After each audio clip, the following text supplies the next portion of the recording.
Good morning. This is Ron. Welcome to Story Time.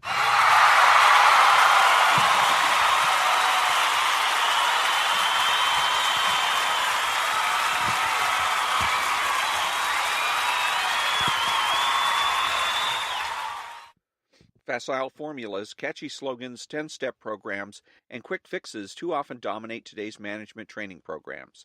But in organizations, as in all of life, human behavior is seldom predictable, and business dilemmas do not easily lend themselves to gimmicks or simplistic answers. In Management of the Absurd, psychologist, educator, and former CEO Richard Farson presents a series of management paradoxes designed to challenge conventional wisdom and encourage managers to re-examine their assumptions about effective leadership. This is Tuesday, and it is, what is the date today? I'm always forgetting the date. The 21st. Yeah, November the 21st. And today we're going to be reading chapter 31, In Management, to be a professional, one must be an amateur. The late designer George Nelson, who had studied with the great American architect Frank Lloyd Wright, told me an anecdote that has stayed with me. It seems that George and his famous mentor were walking around together, and Wright was about to describe what he thought architecture was all about. At one point, Wright gestured toward a flower and said, "You know, George, architecture is like this flower." Then he stopped. "No, that's not it." He walked a little farther, then turned, looked back at George, and said, "Architecture is like being in love." George told me that story more than 20 years ago, and when he finished, he said, "Dick, I hope it doesn't take you as long as it took me to figure out what he meant." I'm afraid that it did, but I'm finally beginning to catch on to its meaning, not just in architecture, but in all worthwhile pursuits. Let me try to explain. Amateurs and love. Amateurism is what makes managers give so much of themselves to their jobs. It's what gives them such a fondness for their jobs, even when those jobs are difficult, stressful, and frustrating. The best leaders make their organizations places where their passion becomes the organizing force. Amateur stems from the Latin word amator, which means lover. Amateurs do not do what they do out of love. That is a word that does not often arise in conversations about management development. Yet love is fundamental to good leadership because leadership is all about caring. Indeed, caring is the basis for community, and the first job of the leader is to build community, a deep feeling of unity, of fellowship. Community is one of the most powerful yet most fragile concepts in the building of organizations. Community is difficult to build and easy to destroy. We see around us every day the steady erosion of community.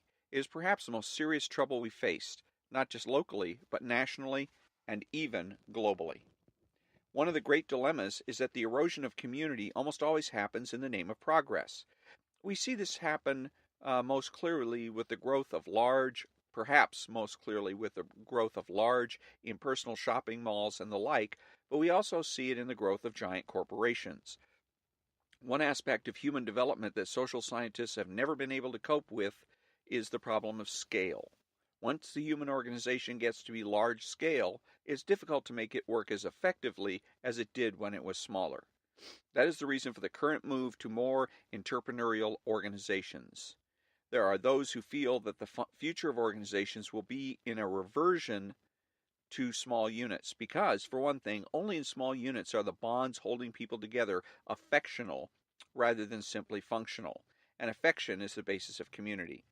For example, only prisons housing fewer than 20 inmates are likely to be rehabilitative. High arts, great moments. Perhaps we need a way to define leadership that goes beyond our traditional utilitarian values into the realm of aesthetic. We need to be able to appreciate good management for its grace and beauty. Management and leadership are high arts. When they are working well, they compare favorably to the other great aesthetic moments in our lives, to symphonies and sunsets. These great moments of leadership burn brightly for an instant, deeply satisfying, sensuous, involving pure feeling. They may not last, but they are enriching in the same way that other aesthetic experiences are enriching. So the good leader must be both a professional and an amateur. The professional conforms to technical and ethical standards, requiring a high level of proficiency based on sound knowledge and conscientiousness. But the amateur performs work out of love, out of sensuous pleasure in the act of accomplishment, in the creation of community, in the bonds of compassion that unite. Let me adapt for our purposes here Frank Lloyd Wright's statement that architecture is like being in love. I would say that to you that leadership is like being in love. I'm sure it won't take you as long to figure it out as it did me. And that is the end of chapter 31. And coming up on Thursday, which is Thanksgiving Day, on the 23rd, is going to be part 8, Avoiding the Future, chapter 32, Lost Causes Are the Only Ones Worth Fighting For. And so that will be on Thursday again on Thanksgiving Day. So until then, thank you very much for joining me, and have a great day.